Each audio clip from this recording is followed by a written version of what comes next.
Okay, so this is a figure that was really surprising to me. I didn't really think I would like him, but you know, I got him. He's really awesome.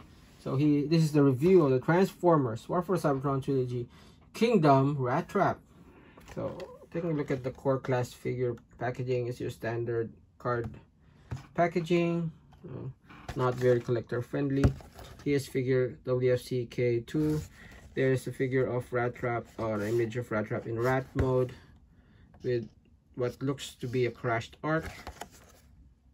So maybe that's a story in the Netflix cartoon. There's an image of Rattrap in robot and rat mode. Rattrap does come with this instructions, which we'll look at it for the first time. I haven't seen it myself. But, you know, looks to be the standard Earthrise Kingdom Siege instructions, which is very clear. Now let's take a closer look at Rattrap himself. Like I said, I was really pleasantly surprised with how this one came out. It's really great. So, and you know, it's really tiny as well. There he is with the wheelie that came with Grimlock, and there he is with Optimus Prime. So it's really tiny, but he's really good. So let's take a closer look. He does have this gun, which I don't remember Rattrap carrying this kind of gun on the Beast Wars cartoon, but it's okay. He has this smaller peg, and his hands does have those smaller holes, so you know, easy to peg together there. It does have the slit there. Can it peg? I think it can peg there. No, I don't think it can peg there. So it doesn't look like it stores on robot mode, but you can just peg it on his hand anyway. So yeah, taking a closer look at the face. That's Rattrap. There's no mistaking Rattrap there. He has the silver brains for his head. Looking at the details, and that's pretty much how Rattrap looked. Mouse feet for his actual feet. So yeah, and then at the back is basically the panels, as I've mentioned in my Megatron review. Beast Wars is basically panel formers, and Rattrap is no exception. Basically, there is the entire rat shell behind his back.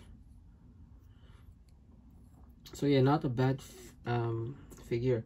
Now, one thing that I was worried about with this guy is how the arms are actually attached to the back as opposed to the main body, but having played with him for a while, I don't think it hinders the look.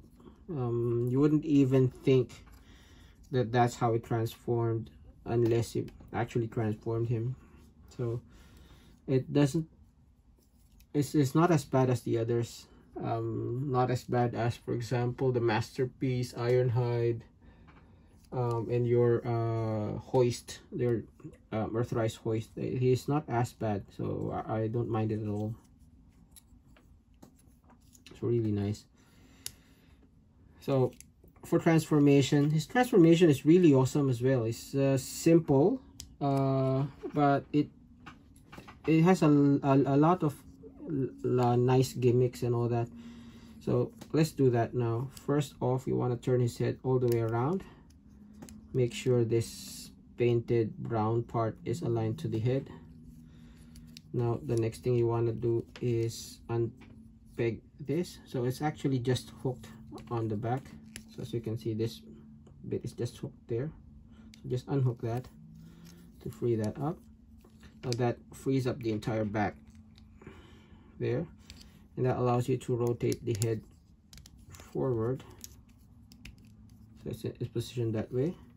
Now the arms the first thing you want to do is you turn this around facing that way, and you see those tabs there is supposed to rest inside that gap there. So just do that. Do the same on the other hand or arm. There you go.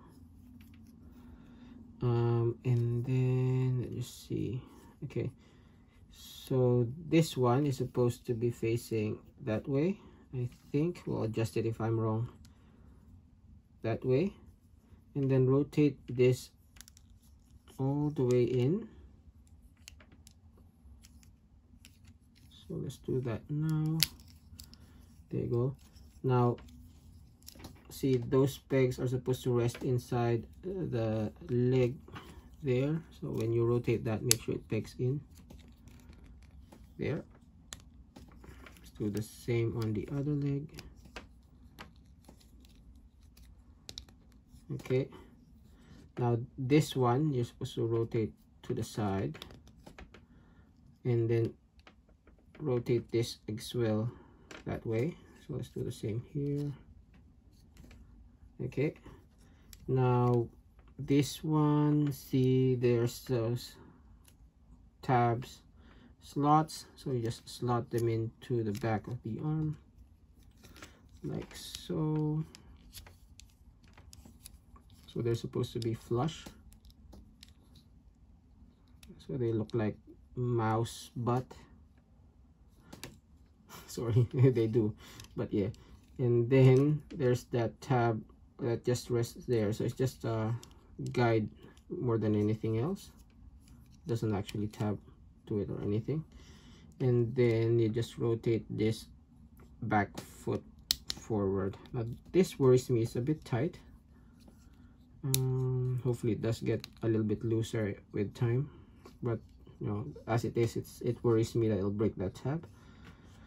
But otherwise, that's it. That's Rattrap in mouse mode.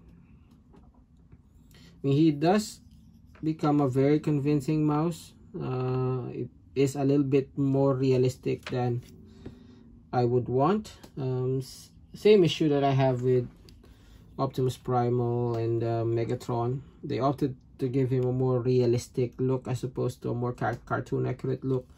If you have the Generations Rattrap, which I do, but it's in Manila, so I can't show it to you now. That one had the more cartoon accurate, Beast Wars accurate head sculpt for the mouse. The other thing that's a little bit disappointing about this figure is the lack of articulation. So there's no articulation at all, unless you count the feet, but then you just turn it around. So that's not really useful. So he's a fairly static mouse. So yeah, nothing we can do there. But that's it. You guys have a lot of good details and all that, so it's not too bad. Now the gun does have a tab right there, and it can store on either foot, so you do have storage in mouse mode at least. So yeah,